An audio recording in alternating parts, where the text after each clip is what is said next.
You're listening to BQN. Assimilate the audio.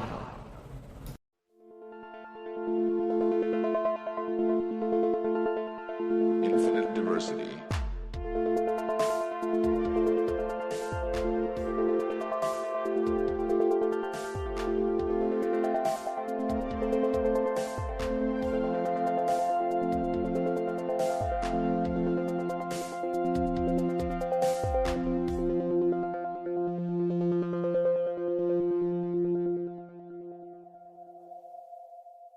Live long and prosper, and welcome to Infinite Diversity, a Star Trek Universe podcast here on the BQN Podcast Collective. I'm your host for today, Thad, and joining me is my co-host, Chrissie. How are you today? I'm doing all right. I'm just pondering existence, asking questions, because I've been told that that's the right way to go about my life. How are you doing, Thad? I'm going to go on that early morning field trip to the Muir Woods to see some morning wood. Ha ha ha. That was beautiful. I just... The fact that he just cracks up in his own joke is so good. That is something that is, like, for people who know about Stephen Colbert and his humor, it's perfect. You know, years from now, people are going to be like, why is the computer laughing at itself? Also joining us today is Rachel Amber Bloom. Rachel, thank you so much for joining us. Of course. As someone who loves to talk about Deep Space Nine, I was like, yes, perfect episode to join on. Before we jump into our topic for the day, we'd like to take a moment to thank our Patreon patrons who make the show possible, particularly our associate producers, Carl Wonders and Chrissie De Clerck-Szilagyi. Listeners, you can hear your name listed as one of our associate producers for a monthly subscription of just $10. And your subscription of any amount at patreon.com/BQN keeps all of the shows on the network ad-free. Alright, as far as news goes, there was the Nacelle Company who have been making action figures, and I really wish they would stop announcing things until they ship a product, but... Why would they do that? They just announced that they will be doing, for the 60th anniversary, to coincide with Wave 3 of their action figures. Reminder, Wave 1 has not yet shipped, but is shipping momentarily, supposedly. Wave 3 is going to be the TOS crew, and they're going to be, to coincide with that, they will be releasing a original Enterprise playset for all the figures.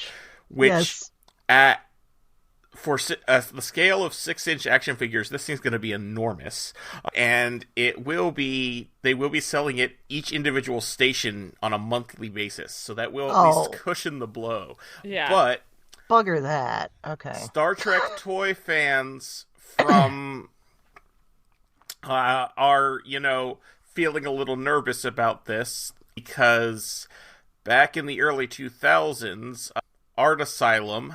It was doing Enterprise figures, and each one came with a station on the bridge, and they never completed it. They canceled the line partway through. And in 2009, Playmates was doing Star Trek 2009 movie figures with a bridge set, and they were coming with different consoles, and they canceled it partway through. So, I really hope this Nacelle line goes through. Yeah. Yeah. For multiple reasons. I would really like my Rachel Garrett action figure that I pre-ordered a while ago. Yeah.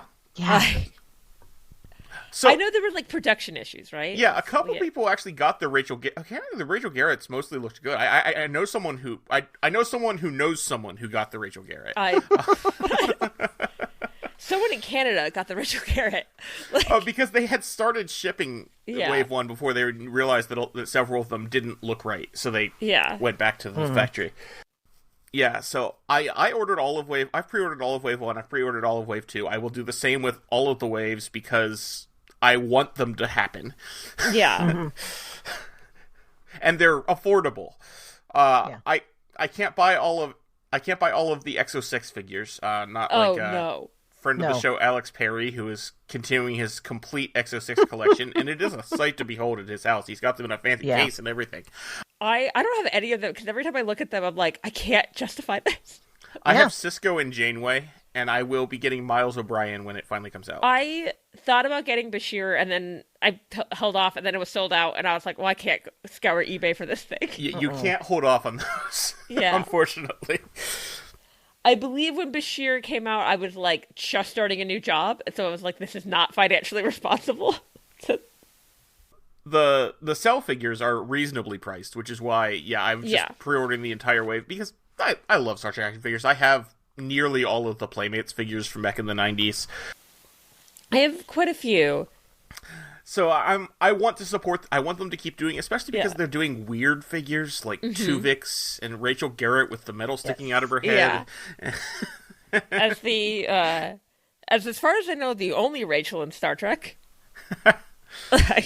Oh yeah. Felt the need to be like, I was like, yes, I must support my name twin. Yeah, we're both part of the characters who share our names in Star Trek are canonically dead club. Yep.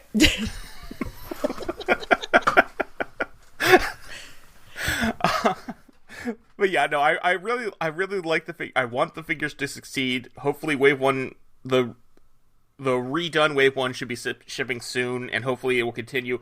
I'm not going to be picking up the Enterprise British playset, but if it succeeds and they continue with their waves, if they do similar thing, if they're doing a playset when they get to their DS9 wave, I will absolutely be buying that. And also, I would say that makes more sense with it being a giant circle for Deep Space Nine. Yeah. Oh yeah, if they do the promenade for that'd be amazing. Don't have room for that thing. No one does. No. That's not the point. You don't do it because you have room for it. You create room. I've already had to create like a second shelf. I had to move my Jane Austen stuff because the Star Trek stuff was like, it needs a second shelf. Oh, that's adorable that it's your Star Trek stuff is confined to 2 shelves. Yeah. And also in a bunch of closets. Yeah. Don't get it wrong. It's not all down here. So I think this is going to be pretty cool. I remember back in I think it was for the 30th anniversary. I'd have to look. I could literally go out in the other room and look at it, but they did a cardboard original series set that Playmates had did. Yes. all of the and I have Toys R Us that exclusive. Yep. Yep, I have that still. I had it all set up with my Enterprise D bridge on a shelf, and I had the cardboard one, and I put the figures of the older characters behind neat. The young ones, like in this like I thought it was really deep at the time. Like foreshadowing their future. And I had forgotten that I still had it. It was in my in-laws along with the rest of my Star Trek action figures was in my in-laws loft over their garage. And last year I was like, I think those are still in there. I should get them out. And astonishingly, this cardboard box is still in decent shape. I'm just like, I'm impressed. I gotta find somewhere to put it. I saw one of those sealed last weekend at Farpoint. Wow. Wow. And they were only charging $30 for it, which I think is less than it cost in the 90s. Yeah, that is. Did you buy it? 50. No, I already have it. Oh, okay. Okay, that's fair. Yeah, reasonable. If you didn't already have it, I was like, why wouldn't you have bought it? For $30? Yeah, that's totally. That's No, I just thought it was funny that this Toys R Us exclusive thing that comes with every main character from TOS is going for less than it went in the stores back in the day now. Mm-hmm. That is crazy. Somebody doesn't know what they have there. Yeah. Yes and no. I mean, that one specifically, I think they were undercutting it a little bit. I think it goes for a little more on eBay, but not like a lot more. The Playmates figures did not hold their value. All right. Anyway, let's talk about this episode of Star Trek. Yeah, let's. Is it awesome? Starfleet Academy, Season 1, Episode 5, Series Acclimation Mil. Rachel, what did you think of this week? I keep wanting to make a joke like, oh, it was fine. And I was like, I love this episode. I was emotional. I had to watch it multiple times because the first time I watched it, I openly wept for the second half of the episode. Mm-hmm. And it was an amazing episode just in itself of all of the acting was so good. All the performances but it also was hitting on parts of Deep Space Nine that I love that I feel like don't. Sometimes I feel like the Bajoran stuff, people who don't love that stuff kind of are like, no, that part's boring, and I always find it really fascinating. So I love that this was like, no, we're going all in on that, and we're going to celebrate it. And then, yeah, it's just, like I said, performances, especially Sirach Lofton, who doesn't get a ton of chances these days to perform. So I was like really impressed by how seamlessly he was like, no, that's Jake. Like, that is different than when I see Sirach Lofton at a convention. And I'm sure he's glad to not have to keep this secret for however long he was keeping this secret. God, and also, yeah. It must be nice for, like, I imagine this for any Star Trek actor who, like, comes back. It must be nice to be, like, something new to talk about at conventions. Like, That's true. like, oh my God, people will ask me new questions. Isn't that great? Like, but yeah, this episode, it's, like, so good that I was like, I don't know, it's good. Go watch it. That's, like, I've watched it 5 times. I think that's Awesome. the way to explain it. I have watched it at least that many times as well. Yeah. Yeah. Oh, yeah. For sure. Chrissie, what did you think?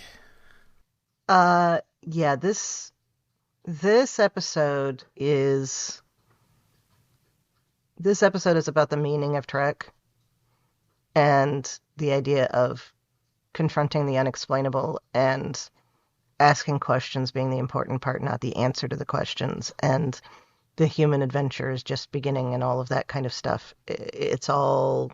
This episode is Trek. There's no, and all of the other stuff, like, I love, obviously, but the core of it is so perfect for what it is. It's just wonderful. 100%. Yeah.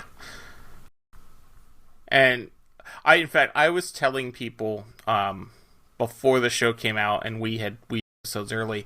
I was telling people, because a lot of people before the show came out were like, "Well, I don't know about this one," and honestly, I felt a little bit that way too. And I was telling people, even if you're not sure, make sure you keep watching at least through episode 5. Thankfully, that wasn't necessary because most people like us who were on the fence were on board once they actually started watching the show. But yeah. I wasn't, and I guess I watch a lot of media that had, like, younger characters, so I was like, oh, I'll be fine. And then I was like, oh no, this is good. Like, yeah.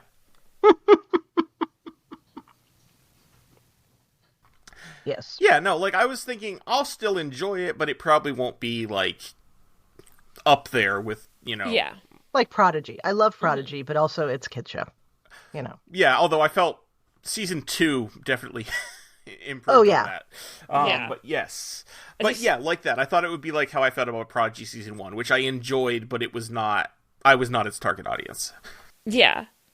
Occasionally I'm like, I'm not this target audience, but also that's fine. Yeah. That's fine. But no, I really like this show. This show is absolutely Star Trek, and it's fantastic, and probably my favorite of the new shows after Lower Decks. This is definitely up there. I'm so bad at ranking things because I'm always like, I feel bad for the things that I'm like, but those are also good. Oh, and as I have said many times on this show, anytime I say this is my favorite, I would point out that I still have a baseline love of all Star Trek, so I love it all. Yeah. Except Section 31. I don't even hate Section 31. I was like, this is fine. Like, it's there. That's all right. It works for what it is. I just never need to see it again. Yeah. That's fair, because I kept getting invited onto podcasts to talk about it. I actually ended up watching it quite a bit, and I was like, I need to stop watching this movie. I think it's better in my memory than it was when I watched it, and I'm going to leave it that way. That works. I did watch it once with a group of friends where I said, hey, you guys have to see this, it's so bad. And then we spent the entire time mocking it mercilessly, and that was a lot of fun. That does sound fun. And Miss T3K is coming back. It is. And I know it's too soon because it would cost them too much. But at some point, please. Yeah. That would be funny. Mm-hmm. That would be great, yeah. All right, so this is very much an episode about Sam. Given the title, that makes sense. Yeah. Sam is required to learn about non-photonic beings so that to find out if it's safe for her people to go out into the universe, because at one time they were the servants of organic creatures, which I thought it was interesting they didn't just use the word slaves. Yeah, that was interesting. I felt like that was a lost opportunity to really make the point. But then you have to ask questions about the photonic holographic beings that are being used in Starfleet Academy, like the ones that were, that got all confused when was asked to name all the types of coffee. So, yeah.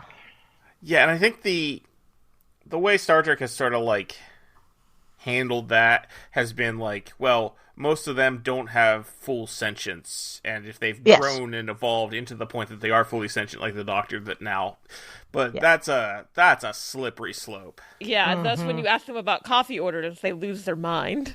Yeah. Like, because, you say that, well then, that feels awfully close to eugenics to me, to saying, well, these don't have a developed enough mind to be given rights. And it's like, anyway. Yeah, and then it's like, okay, so at what point does the thing that you've produced and the manner in which you produce it, because it's electronic, is it different than, siring more slaves on your slaves? Yeah, I was like, is this a Siri or is this data? Like, right. Yeah. And I think Starfleet has somehow made a split because we have both. Mm-hmm. But that line is tough, and she does say that her people were not sentient prior. Yeah.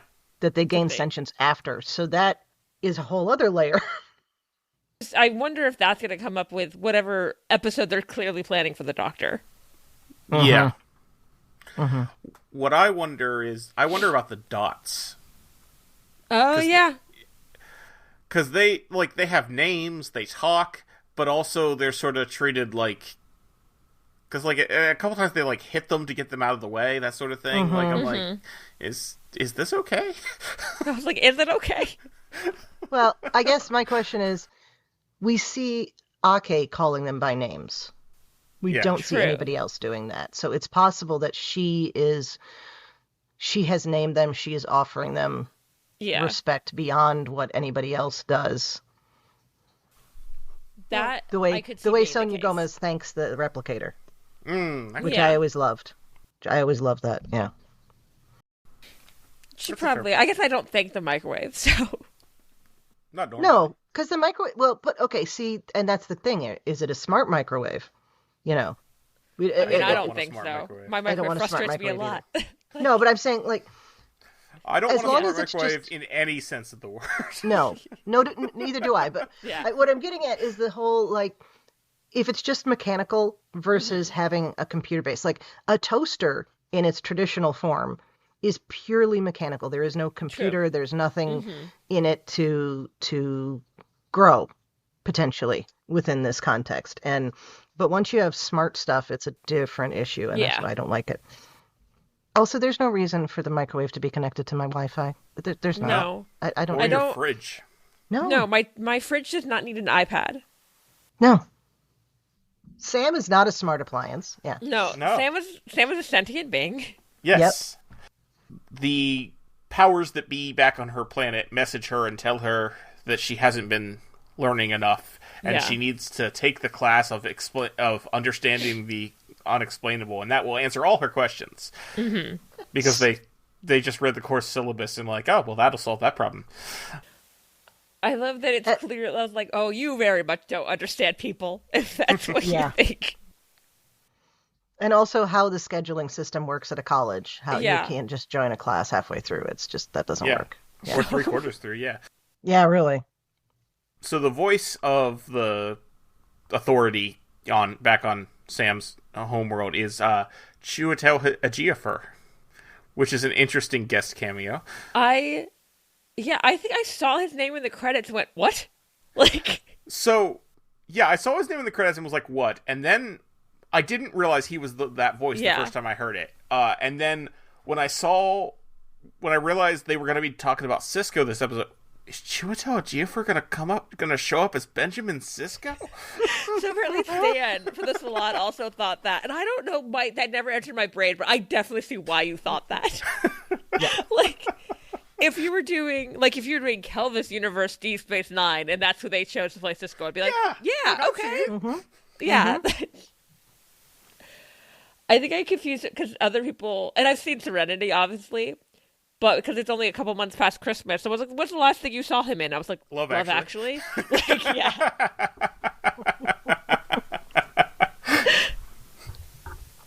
Mm-hmm.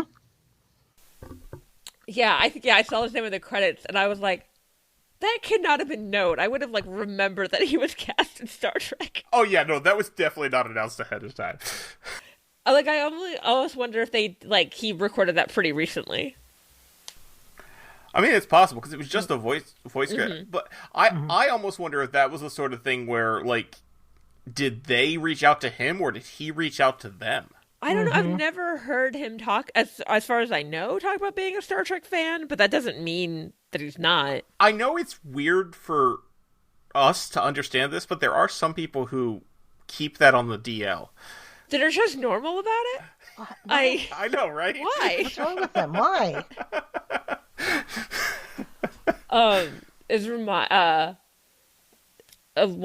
During one of the Picard trailers for season 3, where they had that line where Picard goes, Geordi, and I said to someone, "What they did?" I was like, they have it in there because they don't think people are going to recognize him without the visor. Yeah, that Art does. Yeah, there are people who don't remember that he got rid of the visor in the movies. Well, there'll be people who are like, "Why is the guy from Reading Rainbow in there?"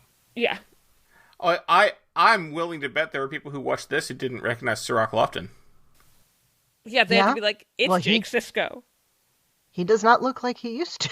That's fair. We just go to conventions and see. None of us look like we used to at that age. Yeah. Exactly. That's what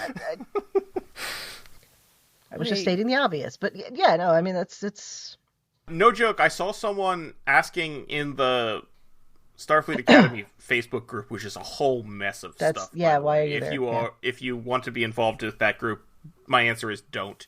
You said that, I went, I have no interest. But someone asked, I heard Stephen Colbert was going to be in this, but I haven't seen him or heard him yet. Where is he? In every episode. In every freaking episode.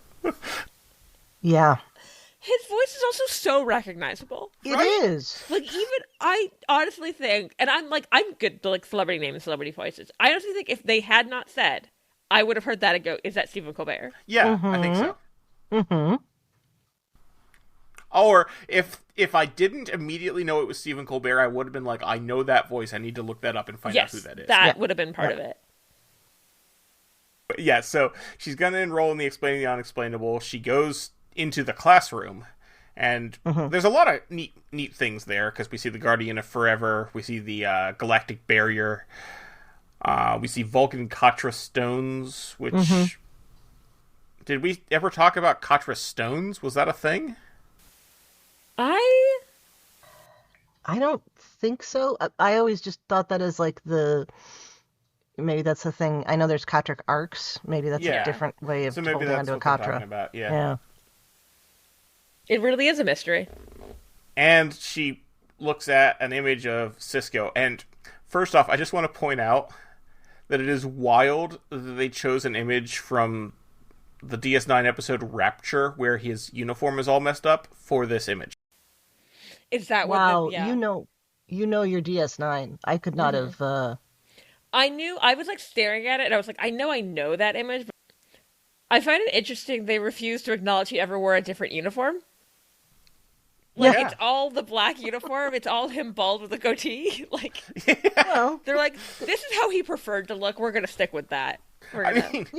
Bald with a goatee is the correct. It is correct. Sisko. That's what's on my T-shirt. Rightly so. I, definitely approve of bald with the goatee looks. Well, I think too. I mean, that's when people got to know who he was. If you think about it Yeah. in the universe, nobody was paying attention to the commander of, the space station by the wormhole, even though the wormhole was important. Yeah. Yeah. Not like the Dominion War. Yeah.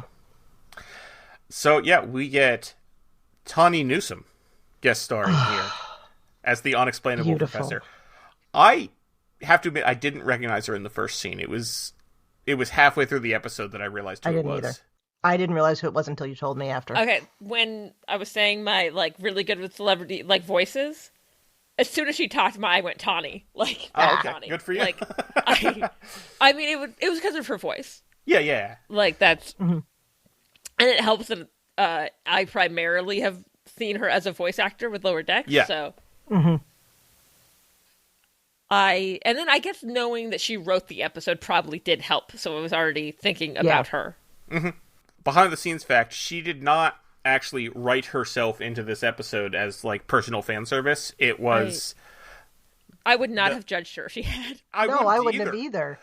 But that's not what happened. Apparently, it was when she wanted to add this character, they told her there wasn't the budget to get another guest star, so she did it herself.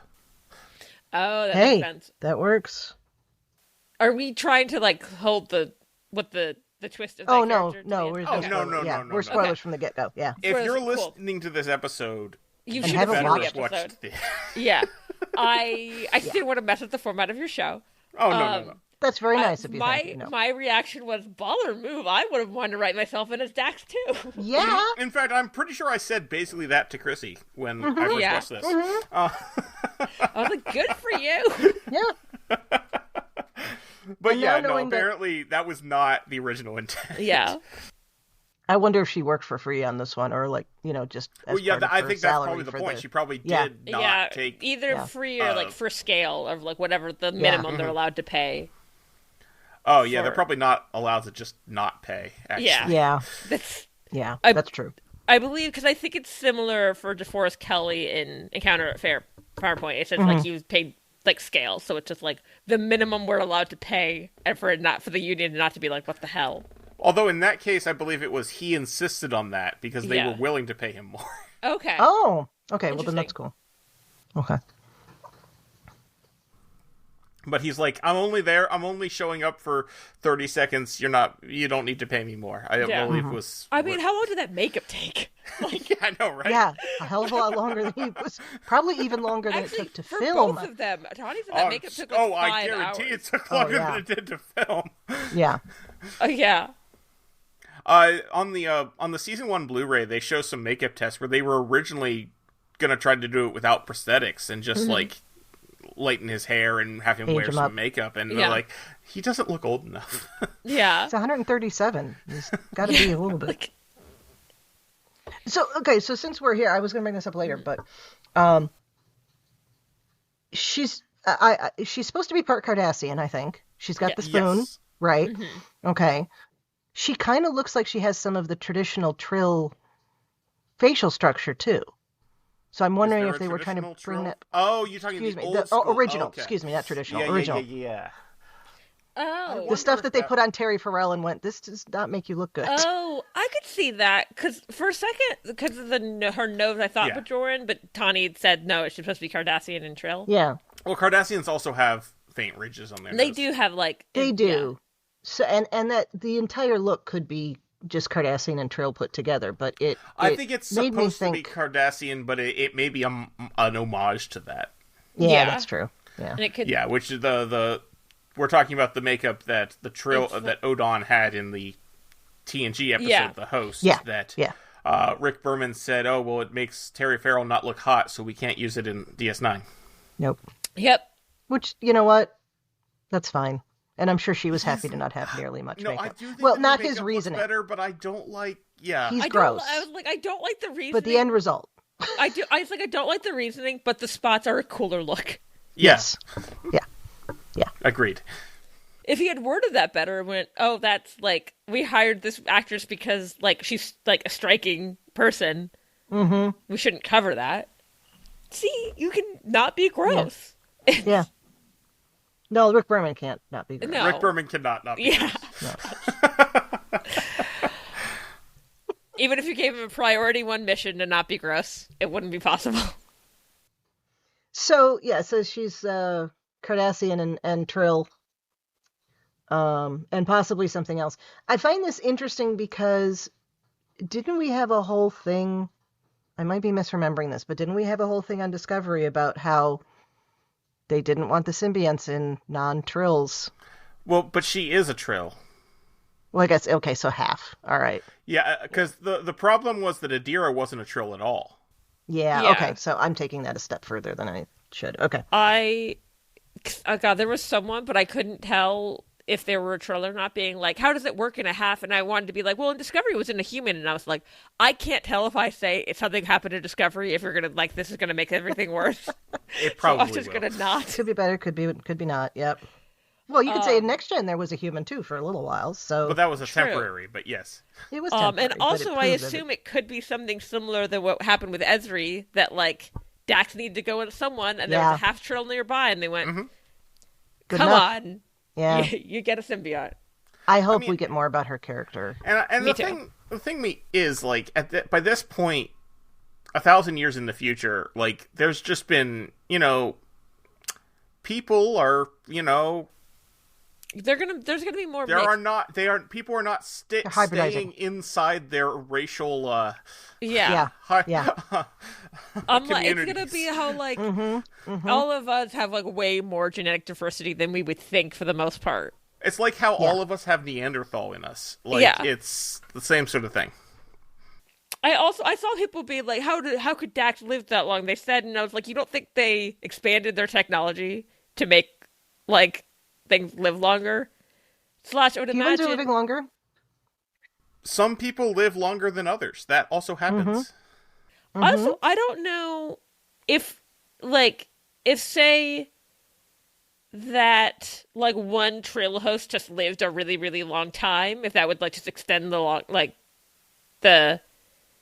because, like, some humans, die naturally at 60 something, and some get to 115. Yeah. Right. Yeah. Like, so. But also I'd imagine after the burn, when there weren't that many symbionts left, they would be like, we gotta keep the ones that are here alive. Yeah, also, how old was that one in Discovery? I mean, pretty old. There were quite a few hosts. 700-800 years, something like that. Yeah. Right. So it doesn't seem completely... I don't think they've ever said how long symbionts live. Right. They gave some vague thing on Deep Space Nine once, but it, like, literally only once, and I feel like people... I was like, it's not... Things change, and also, like... Yeah. There's almost 1,000 episodes of this franchise. We've got to be a little loosey-goosey. No. Absolutely not. Nobody. Nope. I do want, because her creators, that's what she called them, right? Her makers. Yeah. They're like, we'll pull you out, and I'm like, if she just said no, could they, like, are they gonna come get her? Like, how are they gonna? Doesn't seem like it, because I would assume she could ask for asylum if that was the case. That's true. And I feel like they'd be like, yeah, we like you, and they seem like jerks, so... Yeah, it doesn't take a lot in this case, I think, for the Federation to give her asylum. Wouldn't take a lot. I wouldn't think so. But it doesn't seem like she needs it. No, I don't think it... By the end of this episode, I think they're good. So, I have also been in the position of having somebody walk into my classroom and act like they know everything, and I'm like, okay, well, if you know all that, you can teach the class. Yeah. And they weren't Sam. I tell you that. At least Sam doesn't think she can teach the class, but she was like, I can figure out this one mystery, right? Yeah. Like this is... People have been thinking about this for nearly 1,000 years. Well, I can do it, But in her, it's not ego. Yeah. It's just exuberance and, like... Yeah. And then I think it's also, like... Oh, God, I can't think of the saying where she was like, well, I have to do this. Like, I have to get in this class. Yeah. So, am I the only person that thinks that we have a lost merchandising opportunity with this picture book? I would have run out and bought that picture book. We have so many lost merchandising opportunities this season. Oh, yeah. I The pajamas. Like, to me, this is not as egregious as the pajamas and the jackets, Yes. but it's still and pretty. And the hoodies. And Yep. the hoodies, yes. Well, because one, clothing is easy, and clothing gets used more than, like, a picture book would. Yeah. But no, I want that picture book. Bajoran It kids looks don't play. Beautiful. And I was like, I was thinking, I was like, no, they don't. All the ones we saw grew up as refugees. That's true. Yeah. Like, They didn't have an opportunity. yeah. Like, famously, Rose said she didn't play. Yeah. Because Guinan had to teach her. Yeah. Yep. But again, I, no opportunity. So. I will say, yeah, him being like, I'm a joiner. I was like, oh, is that what's going on with, like, you're funny, but what is your personality? Like, and I did think they did a good job of, like, getting all the information you needed out there. Yes. For people who are not super familiar with Deep Space Nine, but not so much that I was sitting there being like, yeah, we all know about the prophets. Yeah. It was very much, the exposition was very much for, it sounded in context. Yeah, and Like it sounded, you it was can- like, yeah, they would say, this sounds natural, that they would say this to each other and explain. Yeah, so she learns about the Bajor Club, so she goes to Bajor Club, God. and Yes. also, obviously, the first rule of Bajor Club is you don't talk about Bajor Club, but Obviously. The second rule is second rule grab is you people by don't their insult ears. their religion to their faces. No, the first was the second rule is only one person grabs an ear. Oh, yes. Yeah. Yours is as well, I assume. Yeah. Yeah. But I was like, honestly, like, I would think you also were supposed to grab their ear. She thinks that's like a handshake. Yeah. Like, I mean, that, her thought process is sound Yeah. on that. Yeah. It says here you pulled someone's ear and yelled, "Prove to me he's still alive." And I was like, it wasn't that bad, but it wasn't great. Well, that happened after. Yeah. Before I we do get- like when she says that I misread the situation. Yeah. and Which is Akshay true. is just like, believe me, not Yeah. a fatal error. Yeah. Yep. Because I think in Sam's, she's like, oh, this is a club about learning about Bajor. And I went, no, this is a prayer group? Like, Yeah. This is Bible study. yeah. Yeah. Very I was different. saying, yeah, I think I explained it. I was like, even if I don't believe in anyone's religion, I wouldn't go into their Bible study group and start talking shit. You're like, prove to me that Jesus existed? Yeah. Well, even as a atheist historian, I can do that. There's documentation, but Well, sure. outside of the Gospels. But anyway, she, I lost my train of thought. That was beautiful. I literally it was halfway through the sentence in my, okay. Never mind. And on this week of ADHD, the podcast. Yeah. ADHD and Millennials, the podcast, yeah. Yeah. I did want to talk about the conversation as she's looking through the picture book and having all of this discussion. The layout of how the characters deal with this. Okay, Jaden's the realist, right? Mm-hmm. He's like, well, he's dead by now. No Yeah. matter what happened, he's dead by now. This reminded me of when people ask me if Hitler escaped Germany after World War II. And my answer to that is always, well, he's dead by now. Yeah. You know. Also, Does it no, matter? he didn't. We found the body. Yeah. No, not necessarily. He had a body double, and the famous picture of the guy that's shot in the head was actually a double that the Russians took the picture of. Oh, interesting. Okay, Yeah. well, he is certainly dead by now. He's dead by now. Yeah. But also, I feel like if he had escaped, like, surely there would... I don't think Hitler would have just been the type to settle down No. quietly somewhere. Yeah. And that's the next thing that I usually Yeah. say, because his ego would have demanded. Anyway, so Jaden's the realist. He's got to be dead by now. It's been 800 years. Caleb, I love Caleb because he's just like, he's me in this situation where I'm like, well, obviously they can't admit that he's anything other than what they say he is, because otherwise their whole belief structure would fall apart. Yeah. And you know, I was like, that's great. Darum, I love Darum. He's Schrodinger's emissary. I that's just perfect. And Genesis, the smart one, says, why don't you go talk to some people who are actually, involved in this? Yeah. So I love how that broke down because all the reactions were very logical within what they're the normal reactions people would have to these things, and it was broken down Yeah, very well. it felt like a very, a conversation I would have with my friends. Mm-hmm. All respectful. And I also love, I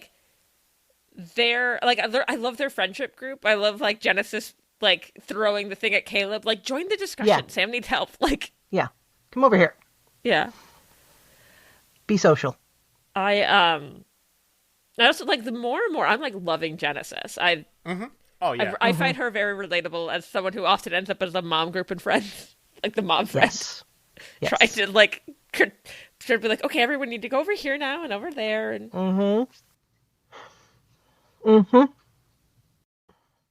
So another question I had, and this is answered by logistics and budget, but I really would have loved, they're on Earth, I really would have loved to see her go to New Orleans. It would have taken nothing to go to New Orleans. In fact, I thought that's what was when she first said the museum in New Orleans. Oh, she's going to go there. I mean, you can look at it digitally here. I'm like, or you could just beam to Louisiana. If they had even said they were out doing something else and they weren't on Earth at that moment. Yeah. Well, then they couldn't go to the bar. Yeah. Right. Or to see the trees. Yeah. For Stephen Colbert's joke. For the Morningwood. Yeah. Yes. I do get it in they want to use their set. And the set looked amazing in this episode. Oh, it was gorgeous, yeah. But I did want to see, or maybe they didn't want to have to decide what Bourbon Street looks like at this time. Well, yeah. I want to see what Bourbon Street looks like. But I want to see Cisco's. the logical I want to see if the place to alligator's put still it. in the ceiling. Mm-hmm. Yeah. Mm-hmm. Still coming out of hibernation to scare Jake. Yeah, he's in stasis. Yeah. See if they have Ketracel white hot sauce on the tables. Mm-hmm. Oh, yeah. It would be, that would be so cool. I do, I'm not going to say the name of the restaurant because it is too close to my house, but there's a Gotcha. Occasion restaurant nearby here, and I'm like, maybe that's where I'm going to go eat dinner. Because I keep rewatching this episode being I really want gumbo now. Well, do they put tomatoes in their gumbo? Because that's a whole I'm thing. not sure. I would have to look at the menu when I go. I really like when Dax takes a bite out of the tomato and Sam says, "I don't eat, but that seemed wrong." Yeah, I love tomatoes, and I don't do that. If I'm snacking a tomato, it's a baby tomato, or I cut the tomato up because I'm not insane. Yeah. I'm not a fan of tomatoes. I don't eat tomatoes in any form. But, I feel like if you bit into a tomato... Oh, it's too messy. It would just, explode everywhere. It would explode on you. I don't understand how she bit into it and it didn't just, drip down her uniform. Yeah. I know I'm the weirdo that, genuinely I will just eat tomatoes. Raw. Yeah, I'm not a big raw tomato person. But you don't eat ketchup? Nope. Or spaghetti sauce? Nope. Okay. I gotta remember that if I ever cook dinner for you. I'm thinking that too. Okay. So, right. They're not replicated, and one of the things in the history of New Orleans in the museum is the anti-replicator movement, which I thought was interesting. I saw that, yes. I like that. It was dated in the 22nd century, though, so Yes, it wasn't Joseph Sisko doing it. I thought it was 22 something. Yeah. 23rd century then. Either way, it was not. Yeah. It was not It was not Joseph 24th Sisko, no. century. Right. It's interesting because I always figured that Sisko was replicating some of the stuff on Deep Space Nine to cook with. Well, I'm sure Really, he some of was. it, yeah. Yeah, because you were growing tomatoes, but where would you get the rest of this? Yeah, no. Yeah. But it does seem like the anti-replicator movement would be the people be how dare you eat frozen food movement no. Or canned, or Mm-hmm. So Benny Russell's typewriter's there. Mm-hmm. That was interesting. If you read the novels, okay, it turns out that Benny Russell is a real person. Mm-hmm. Okay, and that you understand that it was Cisco inhabiting him basically by virtue of the prophets, or he was also part prophet and didn't know it, and etc. Okay. So my first thought was, this is confirming that. I can see that. But then I also thought, like, I'm thinking too hard about this, and it's probably just that Cisco bought a typewriter that he like kept because of that experience. So in my brain, he bought that typewriter and then gave it to Jake. Oh, I love that. Yeah, because I was like, well, like, Jake's a writer. Why, like, if he had this experience that involved a typewriter, why wouldn't he be like, I want my son to have that?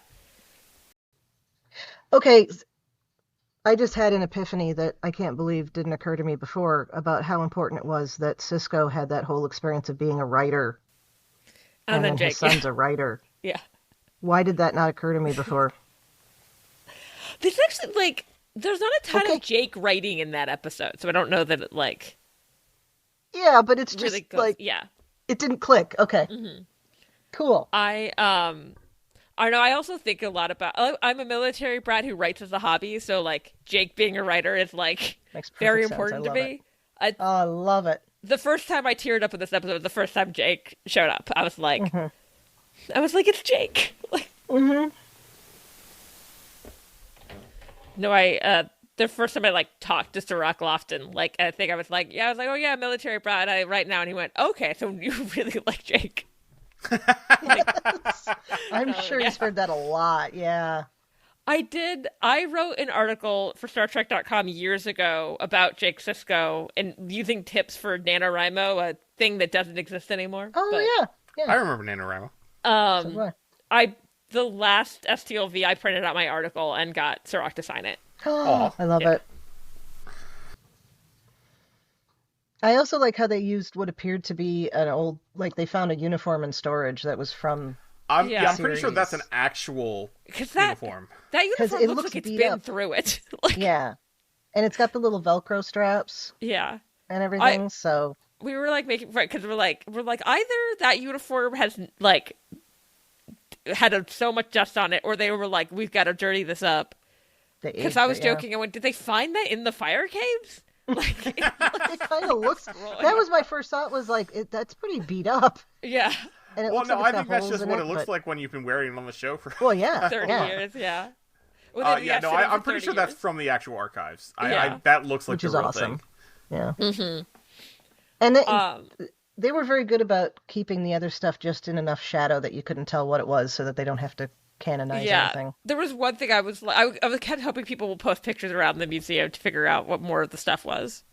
I'm sure your Kilobrand will be doing that. Yeah, I looked yesterday when I was putting the outline together. I didn't see anything yet, but I like that we have the ball signed by all the all the people and the baseball card. The baseball card, yeah. Yeah. I also love every time they have to put, like, baseball is an ancient Earth game. Yes. Because they decided to get rid of it and then decided one guy was really into it. He brought it back. Him and Cestus 3, they brought it back. For the listeners who cannot see us, we are all wearing Niners paraphernalia for this recording. Yes. I will say, I do find it interesting that Family Timeline does not mention that Cassidy was pregnant. Yes. Yeah, I saw that mentioned in a few reviews, and I felt like maybe they left that to just leave it open in terms of canon, but then I was thinking about it. I'm like, well, they named Jake's wife and his children and established grandchildren, and I came up with a thought, which is like, maybe in the universe that's a secret. Yeah. That maybe Cassidy kept that private. The thought I came up with was that she miscarried because of all the insanity. I thought that too, and then went, I don't like that. Yeah, so yours is better. I was not okay with that. Yeah, no, I wasn't either, but I couldn't think of any other. But the secret thing, yeah. I was watching something about Buddy Holly, and so my brain put that together with what happened with his wife when she found out about his death. And I was like, I don't like that. It was a secret. Yeah. Like, yeah. Because I've seen theory, because I like that this doesn't make it impossible that Sisko did maybe appear on Earth, like appear on Earth or on Bajor at some point, and then like went back, or like, because it leaves things kind of vague.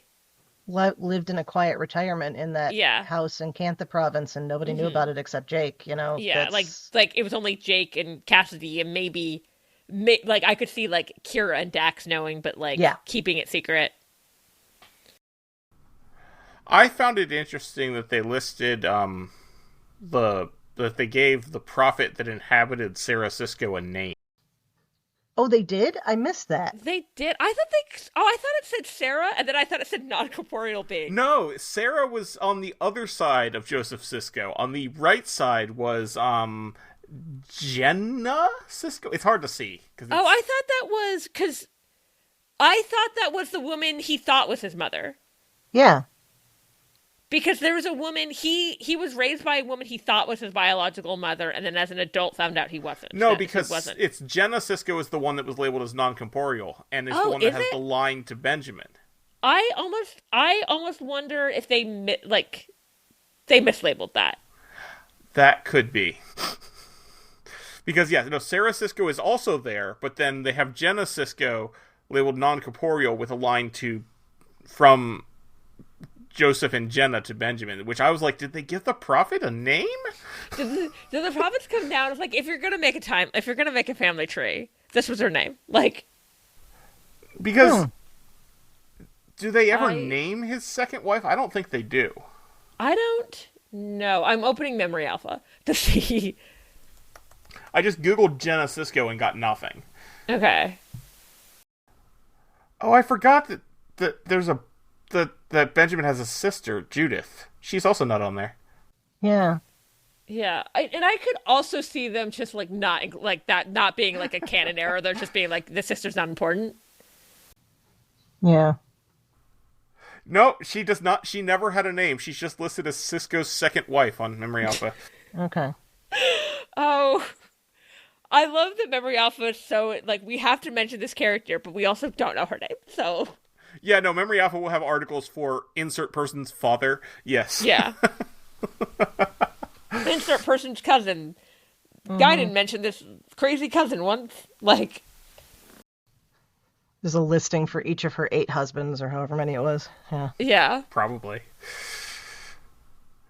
Yeah, I completely forgot that Benjamin Cisco has a sister, because they mentioned her once when like it's they're talking during about Homefront. Like his health. Yeah. I rewatched that too, like that 2-parter a lot, so that's why I remember Judith exists, because that's why I always remembered that his middle name is Lafayette, because that's where he gets middle name by his dad. I do remember that. But it's interesting. Judith is also not on this tree, and we still have no idea who Jenna Cisco is. Want us to just like stare at it. I do not like how they set this up. Oh, that's going from bottom to top? Is that what it's? Yes, it the is. The fact doing that it's that. bottom to top is also bad. It's weird. Yes. Okay. I was looking at this with Aaron Harvey, and it took us too long I was like, oh, it's backwards. Like, because I got confused at first because Joseph was under him, that I thought they were saying they named that child Joseph. And then I realized that Joseph was just his dad. Oh, well. It's almost like this was something in the background. It was just to get the picture of Jacob there. I think that's exactly what it is. That's probably closer to reality, yeah. But it's sort of like the list of famous the list of famous names, where if you look at it too hard, some of them don't make sense. Yeah. Yes. I was like, you have to know we're going to do this now. Like, I know, right? I mean, the people that are making this are people that used to do this, so they should know better. But I like how they like money comes into play. They invent the entire Not only do they go behind, but they show branching seeds. Because they're showing his second cousins and stuff. Yeah. Yeah. We were. And then some other ones are in Starfleet. You can see because there's Starfleet. I do like the little deltas next to all the Starfleet ones. Yeah. Yes. Yeah. I did like that. That was a fun touch. Be like, there'd been a couple more people that would have been Starfleet. Well, that's what you do if you're putting together a family tree for a list of kings or something. You put the little, you emphasize which ones were rulers. Also, we were trying to look at what Jake's children were named, and one looked like it started with a K, and we were like, maybe it's Kira, but the font's too hard to read. No, it's that was in the Trek Core. Kaira. Kaira. I'm looking at it right now. Okay. It's so close to Kira to not be Kira. I mean, it could be, related to Kira. It's Kaira and Dominic. Yeah. I love how one sounds very pejorative and one's just the name Dominic. Yeah. Well, I mean, did they? I think the understanding was he married a Bajoran woman, isn't it? At least he did in the books. Her name is Ayana. That's all I can tell from the family tree. Okay. Okay. I don't think they make it 100% clear in this episode, but I also wouldn't. He was wearing a Bajoran earring. He seems to be he's wearing an earring. It doesn't quite look like a Bajoran earring, but that could be. It looks. To me, it looks like a variation of a Bajoran earring to me. I read it as a Bajoran earring, yeah. And what I like is that he is in fact still wearing an asymmetrical design on his shirt. Yeah, he's still getting fabric from 90s bus chairs. Yes. Why not? I love that it's a totally new outfit, but it is something Jake Sisko would wear. Mm-hmm. I love that meme. Who wore it better, Jake Sisko or a bus seat? Yeah. And the answer is Jake Sisko. Well, yeah. No, obviously. it's the answer is surprise. There was actually a bowling alley carpet.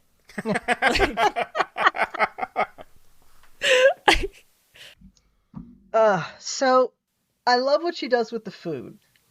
Here's everything. I can't taste anything. Explain this to me. And then Jaden's comment of my mouth is on fire and I never want it to stop.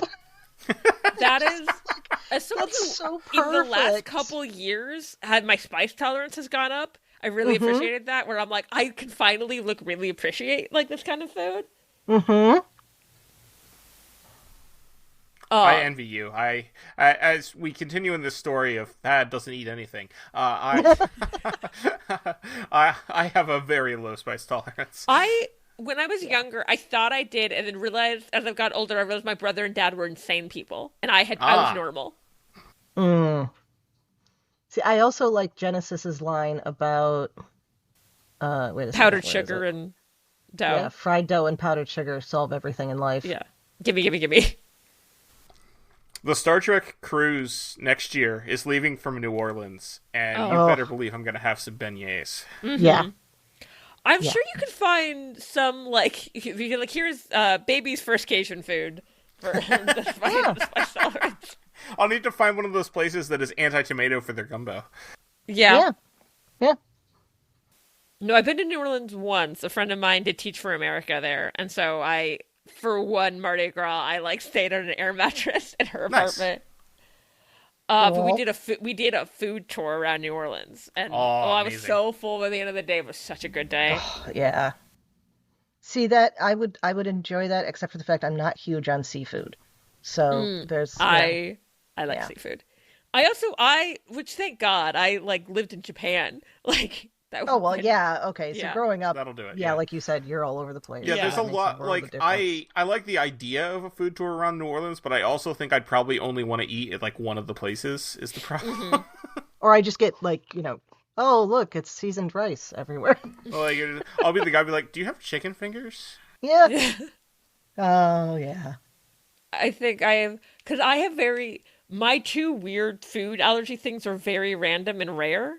I can't digest, but actually, talking about Darum, I also can't digest bananas.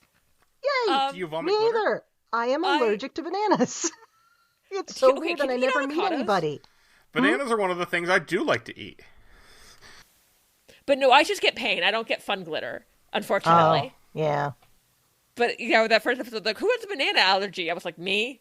Though I would point out that because I have a friend who is a nutritionist, and he gets very annoyed when people talk about bananas being high in potassium because they're not any higher than most other fruits. The whole thing. With not being able to eat bananas or avocados, I have a very good reason to eat a bunch of potatoes. Interestingly, tomatoes have just as much potassium as a banana. Mm-hmm. So then we find out the talk about him getting punched at a bar by a Vulcan. Nice Another callback Niners there as reference. Yes. Yes. And that bar is gone, as one might expect, but it's been replaced by something called the Academy. And it has cadet nights every Friday during midterms. Now, here's my question. How long are midterms? Midterms are supposed to be a week. That's what I also was like, how long do midterms last? Yeah, so, like, did they mean every Friday during the semester? And maybe they flubbed the line either in her saying it or... I think that makes more sense, yeah. The writing of it? That or, like, midterms are, like, very different at this academy than... Yeah, it is 800, 1,000 years from now, so that's, yeah. But maybe they actually spread out the midterms so you're not, like, stressed out taking 1 million tests in 1 week. That would be nice. Make sense. Where I went to school at University of Wyoming, there was a bar called the Library, and they sold a bunch of merch that said, my parents called and asked where I was. I told them I was at the library, that kind of thing. Nice. And so that reminded me of that, and it was wonderful. It was an awesome bar. So, yes, I love this bar. It's exactly the kind of bar that I would never go to because it's loud and crazy, but it's perfect for them. I would go there once in college and be like, yeah, I went there all the time. Oh, I went there once. I realized later. Went there once, got the t-shirt. Yep. Yeah, exactly. No, this is absolutely the experience that the sensory hell that I would not want to experience more than once. Yeah. Yes. And barely that. But if the bartender's Jackie Cox, you gotta go. Yeah, that's great. I love that. That was beautiful. That was so good. Also, I love Kyle. I need Kyle in every episode. He's adorable with Jaden. It's just like, oh. Because it was funny. The first episode, I was like, is Kyle flirting with him? I was like, oh, in this episode, oh, yes, Kyle's flirting with him. Like, The question is, does Jaden know yet that Kyle is flirting with him? You know what? They were dancing together. He does by the end of the episode. I think by the end of the episode, where he danced with me. I think Jaden is like enough like common like enough like street smarts to be like, okay, if he's dancing with me. Yeah, fair. I love the like get out, great jackets, guys. Like, I love that. Like, they're having a turf war, and Kyle and Jaden are just flirting. Yes. Yep. And Tarima and Caleb are out in the alley making out. Get back across the line. Yeah. The best part of that is when Reno just walks in, says cute, and picks up the laser. Yeah, and it's like, no, we're not doing that. Like, I love Reno. Yeah, I kind of love all the war college stuff, because I was like, this is so silly in, like, the best way. Like, this is the stuff they should be getting into while they're at school. Yeah. Yeah. And getting Sam drunk. That was beautiful. I love her ability to take, what was it, 12 shots? Yeah, I was like, that's her after 12 shots. Me, I'm unconscious. I'd be hospitalized. She's lucky that she, as far as I know, doesn't sleep and can't get alcohol poisoning. Yeah.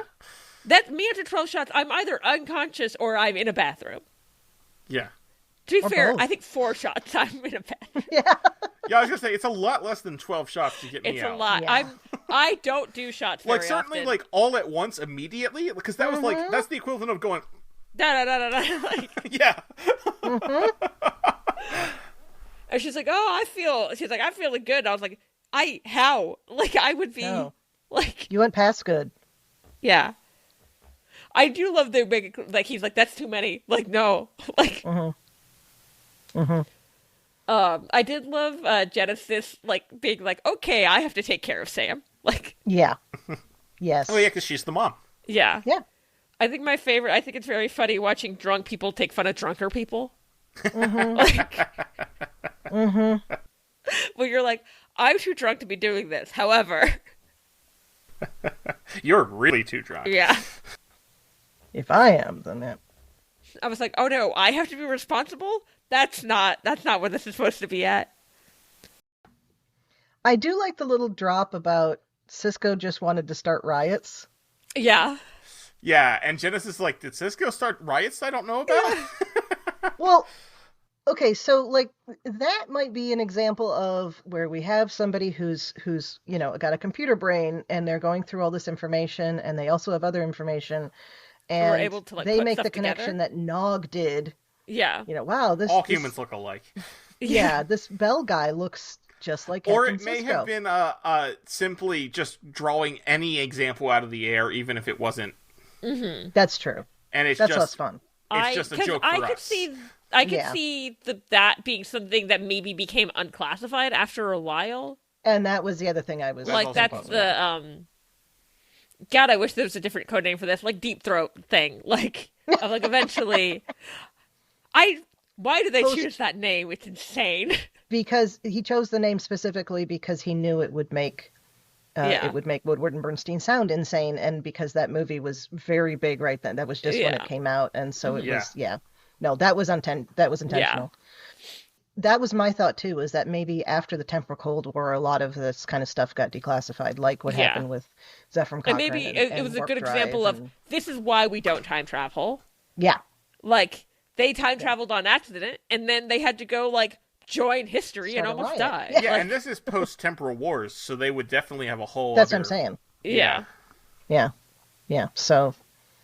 I could see them, like, using that example, and they're like, the same guy who's, like the emissary for this religion did this? Yeah, but they're aliens that don't live in any particular time, so that makes sense, actually. Mm-hmm.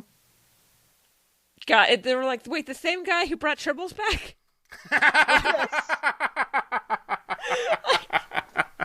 It is kind of implied that Tribbles died out and they accidentally reintroduced It's not them. implied. It's said outright that they were all killed. And then, yes, they did. Yeah. Oh yeah, the real so reason those other Tribbles Klingons in don't like Prodigy Worf were descended from the ones that they brought back to DS9 then. Yeah, they'd have to be. I don't doubt that's the that... actual reason that the Klingons don't like Worf.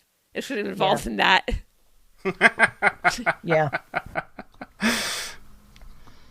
Do they sing songs of the Great Triple Hunt? Yeah, probably. Oh my god!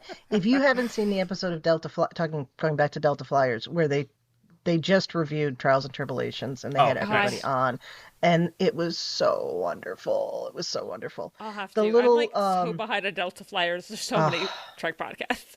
I skipped I was listening to the Voyager coverage, and then I skipped ahead to the DS9, and I've been trying to keep up, rewatching myself too. But the cute little turnaround where it's like, look at me, that Terry Farrell does when she puts the uniform on. Apparently she did that just when she put the uniform on because she was so geeked out about it, because she used to play Star Trek in grade school as a kid. That's cute. The director told her, oh no, you got to do that for this show. So that's cool. I kind of wish we saw a little bit more of the fight, but what we saw was really funny. For the Sisko! Yeah. I did love Caleb being like, "This, we're not involved in this." Oh, darn it, we are. Like, yeah. They're adorable, though. They're really cute. I really like how they're... Yeah. I like that it's actually not that dramatic. They're doing, like, normal high school drama, not, like, 90210, like, high school drama. Then I'm like, they're just like, being cautious. Like, they're not... Talk. Yeah. It's just like, you're always staring at her, but, like, in a cool way, right? Yeah.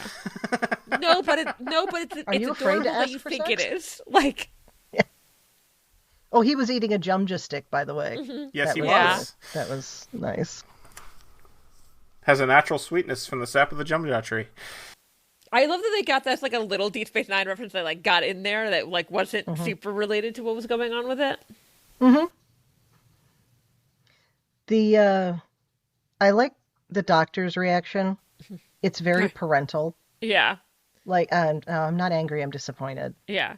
I love the confusion of, are you intoxicated? How did you get intoxicated? Yes, that's beautiful. Yeah. Because it's like, I'm disappointed, but also confused. I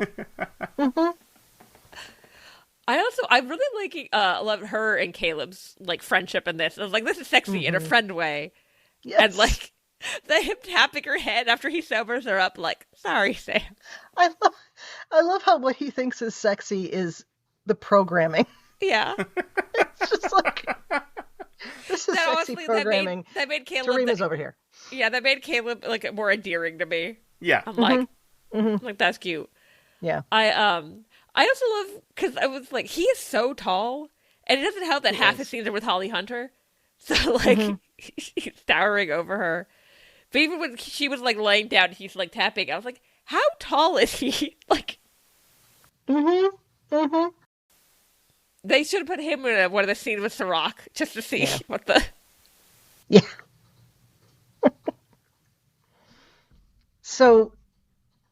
So we get a little touch of the Doctor's. The Doctor has some unresolved issues from his 900 years of life. 800 years. 900. That's a long time to develop some. I mean, like you're going to develop a couple complexes in that period. Yeah. Oh yeah. And I was talking about this with someone because we were comparing with like Aki, who's also lived a really long time. But I assume Aki has a normal memory, and that some things will fade, and I assume the Doctor doesn't. Yeah. And also grew up didn't come into sentience in adulthood. Yeah. That's also helpful. Like that's a huge difference. Yeah. But I think he did that beautifully. Just Robert Picardo's performance on that is like, oh, you just deal with it.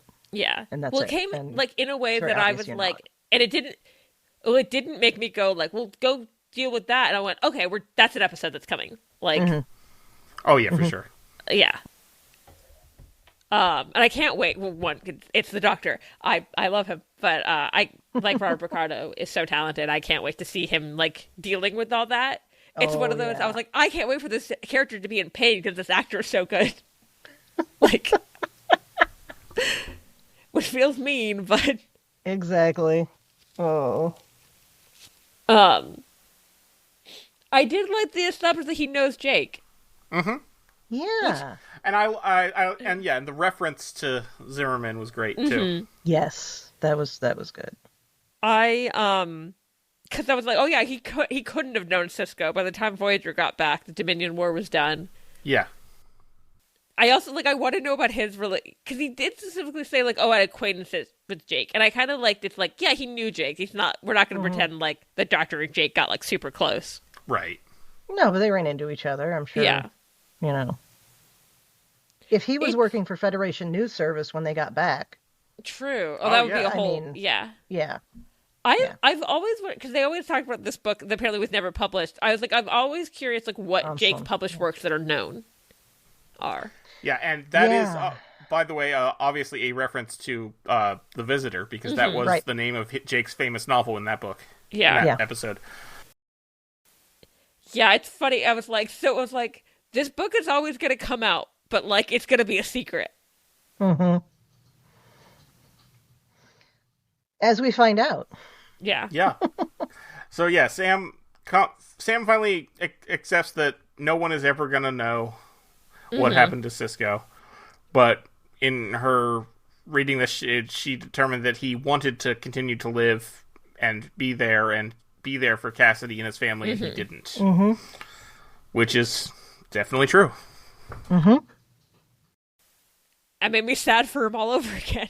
Yeah. And, I like how when she is reading Anselm and talks to Jake, and how Jake explains that it wasn't all predestination. It wasn't all, he had context and he pushed the boundaries and did things that he wanted to do, even though he was told he shouldn't.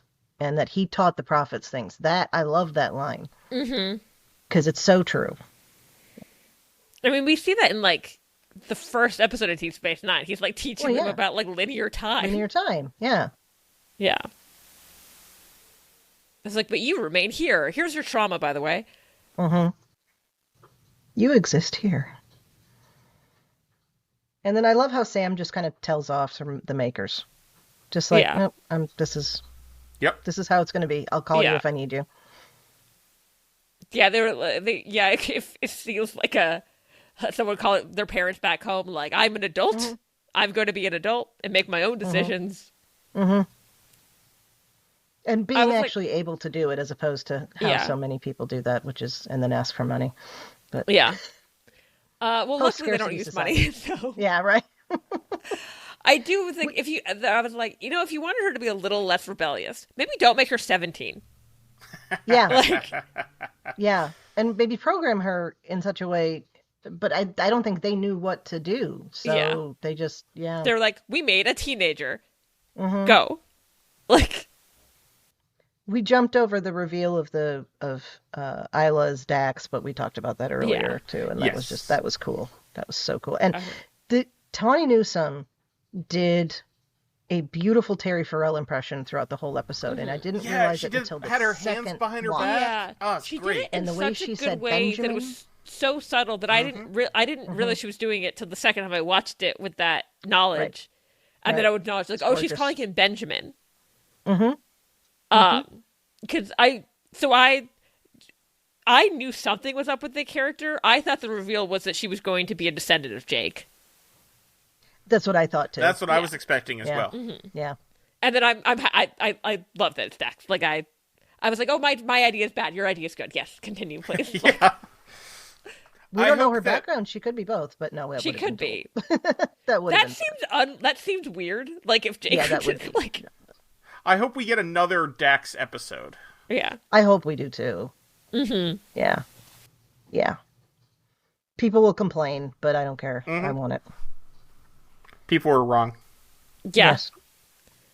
Often. Yeah. Like all the complaints I have seen about this episode is all, it's all nostalgia, you know. Well, it's funny because I saw it's someone nice. complain about the glitter vomit.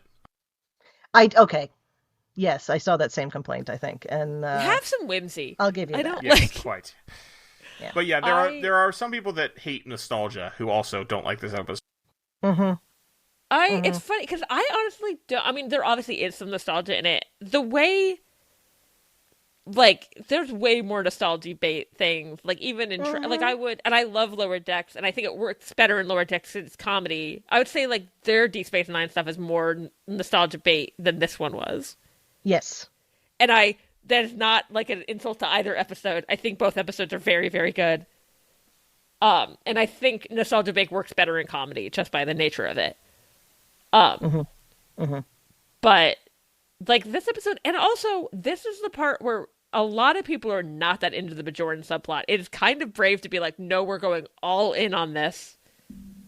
This is important to this character. I don't care if this was your least favorite subplot of this. And I always loved that stuff. So every time people are like, I skipped those episodes, and I'm sitting there being like, but why? You skipped the whole series. Yeah, exactly.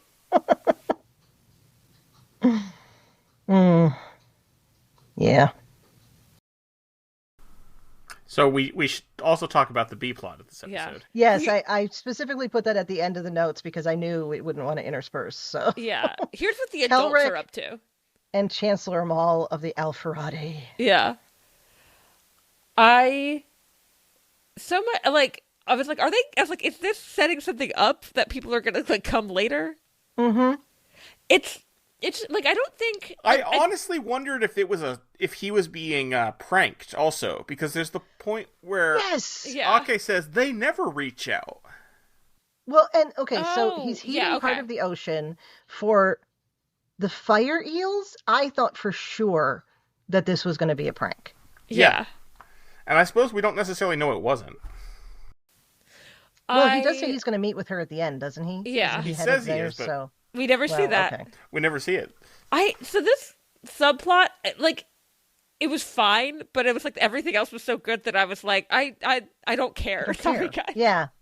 Like, put this in what a I different really one. appreciate was Jet Reno refusing to use the shell. That was Yeah. good. Yes. Or the megaphone or whatever it It's is. funny. Or the weird The spoons. shell megaphone. Yeah. Yes, she brings up the weird spoons, and it still doesn't get explained. And I just Okay, this is once I was in a food court. I was at a Subway. I got soup from the Subway, and then I went, "Oh, can I have a spoon?" And I went, "Oh, this is what we have," and they gave me a spork. Yeah. Well, And I was trying to eat with the spork until someone at Baskin Robbins took mercy on me and came and got me free my spoon. Spork, at least they didn't give you just a fork. That would have been worse. Yeah. Yeah. Well, it was chicken noodle soup, so the broth was just like going. Oh yeah. Well, Oh, see, then yeah. you drink it. Yeah. In between. Yeah, but no. I don't think I knew that they had soup at Subway. I don't know if they still do. They used to. Yeah. They used to have like a lot, and then also this was on base. I didn't have many options. There were two Subways on base. Weirdly. What is it about Subway? There's like, so many. I don't know if it's still true, but at one point, Subway there were more Subway restaurants in the United States than any other restaurant. Mm-hmm. That tracks. Yeah. There's one very close to, like, I think technically the closest restaurant to my house is a Subway. Actually, I think that actually is true now that I think about my house too. Yeah. There's a diner half a block from me. Otherwise, it would be a Subway. Are they trying to, at least set up a friendship? But there was a second, I was like, are they doing a romance between TellaWrong and Ake? I'm wondering that too. Yeah, I'm not maybe not a romance, I don't think that but like would work at all. But I think they definitely are going to become friends, or frenemies at the very least. Yeah. Yeah. I'm not against it. I would like, actually, if the older people, they're like, yeah, Ake, like, Holly Hunter can get it. Like, I totally see Ake, like, finding out that he is, let's say, not terribly well versed in relationships and being like, oh, this is why he's so uptight. I need to teach him how to relax, and taking it just as like a, not as a relationship, but just like you need to get laid. Yeah. So. Well, I appreciate that we do address the reason why he has been so adversarial towards her. Yes. Yeah. That was important. As much as the rest of this was kind of throwaway, that was important. And even if I don't agree with his, like, reasoning, I'm like, oh, that actually does make sense for this character to think that. Mm-hmm. Like. Mm-hmm. Yeah, so. And I really like, at the very end, they talk, and then he's just like, was the music really that bad when he was playing the music? She's like, it was bad, man. Yeah, it was rough, man. It was rough, man. Yeah. Okay, this is why I went romance. When she was like, "Oh, come sit down," he sits down. She snuggled her head closer to him. I think she just likes making him uncomfortable. Yeah, I think very much that is what is happening there. She knows that he's bothered by proximity. And, yeah. I'm just saying, if stuff pops up on AO3, I won't be mad at it. Like, I also, just because people can be weird about this, if they did go romance, I like that Holly Hunter's a little older than that actor. And people are often weird by having the same age difference with an older man. They're like, this is normal. Same age difference with a woman. They're like, how dare. This is so big. The cradle. I mean, statistically, it makes more sense to be with an older woman. She's more likely to live longer. It's true.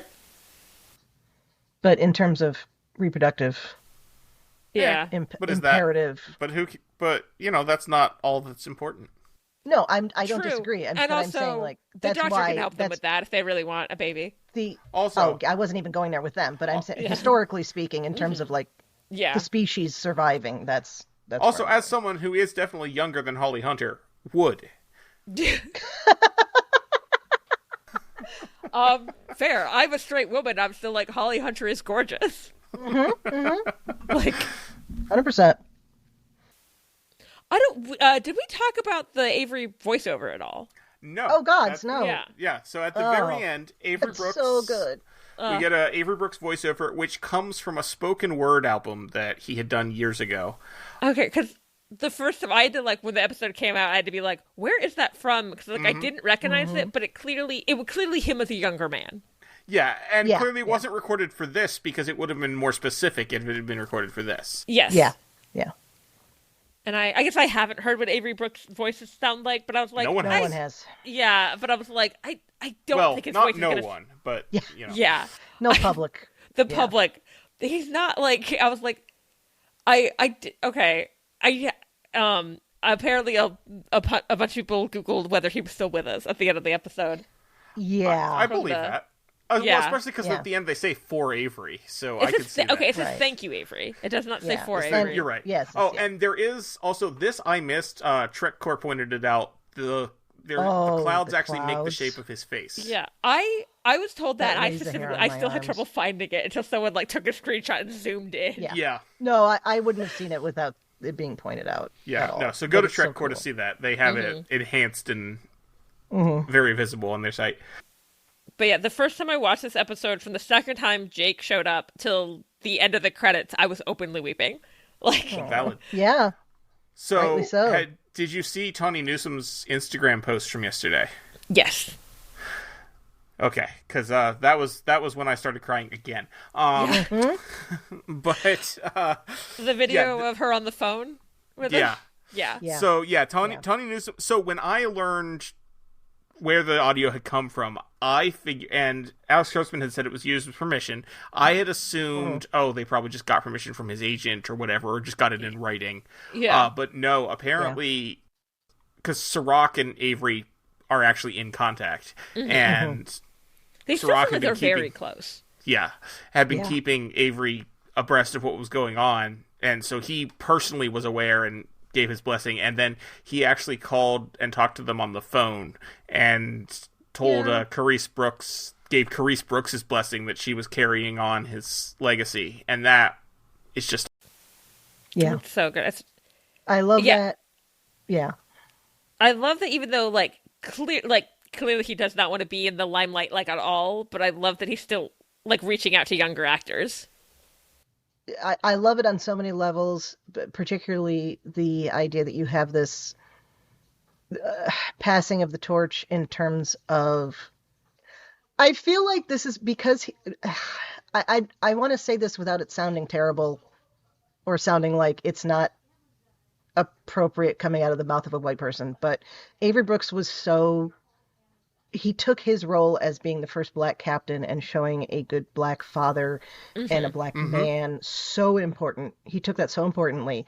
And I feel like he's passing the torch to her on that level as well. It's not just the whole DS9 story. It's that was my assumption as well. Yeah. I agree with that.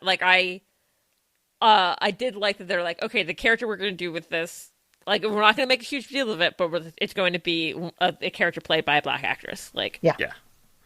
And I don't think I do not think it wouldn't have had the same. No, it wouldn't. At all if it was. I loved Jake calling her sis, and there was no implication. We're not saying they're related. Yeah, we're just saying there's just a bond there. Well, and that's in her own head too. So. Yeah, and I also because I saw someone complaining about this. I like that it's a little vague on what exactly is happening with Jake there. Yes. Yes, it's I assumed you would go away if I closed the book. Well, I don't know, girl. This is all you. Yeah. Well, I mean, Jake's part prophet too. That's true. Yeah, and I like because I figured it was on the theme of the questions are more important than the answers. That's why we don't know exactly what's happening with Jake. Right. There was someone online. They were it makes no sense.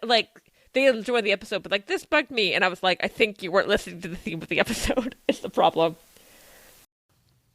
Overall, so good. Such amazing episode.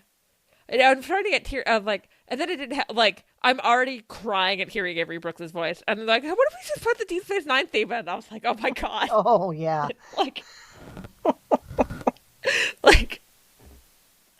I did. I had, when I first watched the episode, I had gone out somewhere, so I was wearing makeup.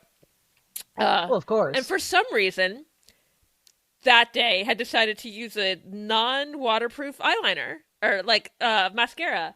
Yeah. And I was the one time I didn't use waterproof mascara, I watched this episode of Star Trek.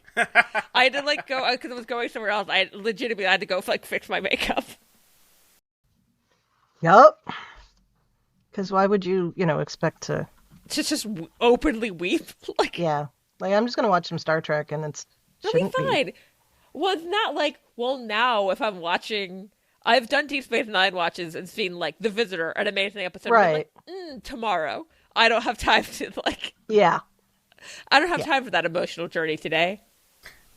No, but this paired with The Visitor would be that would be an amazing watch. Make sure you stay hydrated, but... Yeah. 2 boxes of Kleenex. Yeah. Yeah. If, I might need more. I might need to rewatch Deep Space Nine. If you do, I'm telling you, you gotta watch the Delta Flyers along with it. Might as well. If you're gonna do a rewatch, you might as well listen to the other. The problem is I'm always somewhat have kind of watching all Deep Space Nine in the background of I'll just randomly. Okay, I've seen Homefront so much because I'll put Arman Bashir on, and then that Two Front is right after it, and then I'll be oh yeah, amazing, and so then I just keep watching. And season 4 is so good. So good. Yeah. Oh yeah. I mean, Deep Space Nine is my favorite television show of all time. Oh god, I don't know. I don't like ranking things, but Sure. Deep Space Nine is my favorite Star Trek. And then people are like, but that's not the one you started with. I was like, that's not the question you asked. Yeah, That doesn't mean anything. Yeah. Okay. Is there... I'm trying to make sure there's nothing, like, egregious that we didn't mention. I think we covered most everything. Oh, yeah. Not a record for episode length, but certainly not a short one. What's like, and sometimes good episodes are hard to talk about, but this one had so much in it. Oh, yeah. Okay, an episode that's just funny is really hard to talk about because you're like, it's really funny. Like, the jokes are not as good when I tell them. Like, right. Just kind of go with it. Yeah. All right. Well, Rachel, thank you so much for joining us. Where can our listeners find you online? Do you have any current or upcoming work you want to mention? Yeah, I'm Dramadork884 across the internet. I host the First Reaction streams on TellaWrong on Thursdays. And I'm also on the actual play podcast, Masks of Mayhem, where we play Mutants and Masterminds 3rd edition. Chrissie, where can people find you when you're not giving yourself the equivalent of 12 shots of alcohol? Oh, God. There's days. There are days. Well, in addition to here on Infinite Diversity, you can find me on History with the Szilagys, that short history podcast I do with my fellow historian partner, Jason. And I'm also happy to chat about our shows in the BQN Collective on Facebook. And I'm on the various socials as the Goddess Livia, that's TheGoddessLivia, where you can see my opinions about Star Trek history and leftist politics. Thad, where can people find you when you're not replicating a bunch of Cajun food? Without tomatoes. And, turned down to, You have to babies for extremely Cajun food. mild level. Yeah. Like when you're replicating beignets. Yeah. There we Lots go. of delicious sugar on them. Yes. No, if replicator technology existed, I would need to put like one of those lockout things on it or something. Yeah. Yeah. I would. No yeah, kidding. it would be a problem. I guess maybe Creole, because Creole food's a little less spicy, right? It's true. So I guess we Don't could know. do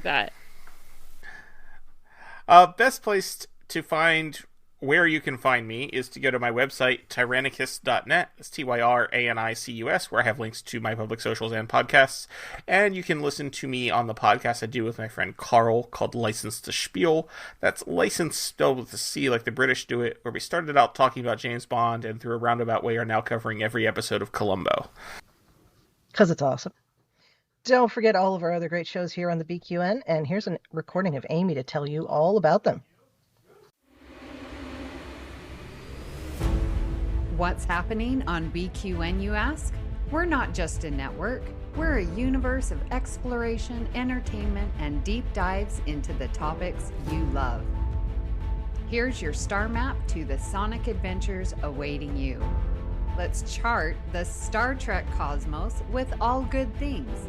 Embark on a comprehensive journey through the entire Star Trek universe with the insightful crew of Amy, Christos, Kelvin, and Kristen. From classic to current, they cover it all. Galaxy class, engage! Stephen and Stefan pilots this Alpha Quadrant mission, meticulously covering all aspects of Star Trek: The Next Generation. Infinite Diversity. Stay current with the newest Star Trek frontiers alongside Chrissie and Thad. Union Federation. Whether your allegiance lies with Starfleet or the Planetary Union, Kyle, Kevin, Amy, and Haley offer a unified front, discussing both current Star Trek and the truly Trek at heart, the Orville. Crack open that book with Peter and the Trek Book Club podcast. Delve into a rich tapestry of Star Trek's beta canon. What's the tea, Bev? Christos spills the latest Trek news and fandom insights with an essential LGBTQIA+ perspective, complete with engaging guest interviews. Our visual voyages that you can find on YouTube as well as podcasts are Trek Masters. Think you're a Starfleet Academy graduate? Test your knowledge with Davey and MC's challenging Star Trek quiz show. and the View Screen. Tune in live on Sundays for your dose of a Trek-inspired talk show. Kelvin and Amy host new 8-week seasons each spring and fall. But beyond the final frontier, we have Bargain Bin Gamer. Davey and Mitch, your self-proclaimed gamer guides, lead you to digital treasures, unearthing and reviewing the most affordable video game gems. Cinema Z. Grab your metaphorical popcorn for Mark and Matt's cinematic deep dives, unearthing overlooked films that demand your attention. History with the Szilagys. In order to never repeat it, tune in as Chrissie and Jason deliver bite-sized snippets of historical events from around the globe and transformational journeys. Host Lex Rosa explores what it means to embrace authenticity in the face of societal expectations. You can unlock deeper levels of engagement with our exclusive patron perks. The Hive Mind is where you can join our random script readings, live reaction shows, and roundtable discussions. You can also now watch All Good Things as an extended video edit and get a background look into the creation of a podcast. Also, check out our back catalog of It's Green and Amy's Math Moments. Stay connected to our ever-expanding galaxy of content by following BQN Podcasts on Instagram, Blue Sky, YouTube, and Discord. We appreciate you choosing BQN to fill your auditory needs. Thank you for listening. Assimilate the audio. Thank you very much for tuning in to Infinite Diversity. Thank you to Zach Tripp for the wonderful theme music and Mark White for the awesome show art. Please subscribe in your favorite podcast player and don't forget to rate and review us there as well. And if you'd like to reach out, you can find the network on the socials at BQN Podcast or our show specifically at IDIC Podcast. You can also talk about any and all of the BQN podcasts in our Facebook group, the BQN Collective. And you can join our Discord server. When you next hear from us, we'll be talking about the next episode of Starfleet Academy, Come Let's Away. Until then, we bid you peace and long life.